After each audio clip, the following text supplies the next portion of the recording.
ഇന്നത്തെ പോലെയൊന്നുമല്ല. എന്തെങ്കിലും തെറ്റ് കണ്ടാൽ നല്ല ചുട്ട അടി കിട്ടും. അത് സാറുമാരെ നിന്ന് അടി കിട്ടിയെന്ന് അറിഞ്ഞാൽ വീട്ടിൽ വന്നാൽ 2 അടി കൂടുതൽ കിട്ടും, ബോണസ്. അങ്ങനത്തെ ഒരു കാലം ഉണ്ടായിരുന്നു. ഞാൻ പഴയ മോഡലാണ്, 1950. അന്ന് ഇന്ത്യക്ക് സ്വാതന്ത്ര്യം കിട്ടിയിട്ട് വെറും 3 കൊല്ലമായിട്ടുണ്ടായിരുന്നല്ലോ.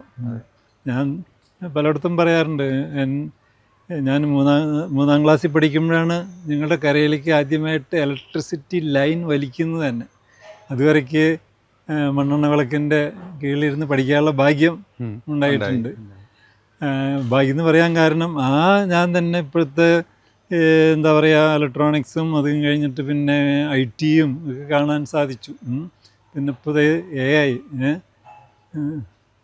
ആർട്ടിഫിഷ്യൽ ഇൻ്റലിജൻസ്, അങ്ങനത്തെ കാര്യങ്ങളൊക്കെ മുഴുവനും മനസ്സിലാവുന്നില്ലെങ്കിലും അതെല്ലാം കാണാൻ പറ്റി. ഇപ്പോൾ ഞാൻ പറയും, ഒരു വൈഡ് റേഞ്ച് ഓഫ് എക്സ്പീരിയൻസ് എനിക്ക് കിട്ടി, അല്ലെങ്കിൽ അത് കാഴ്ചക്കാരനാവാനെങ്കിലും പറ്റി.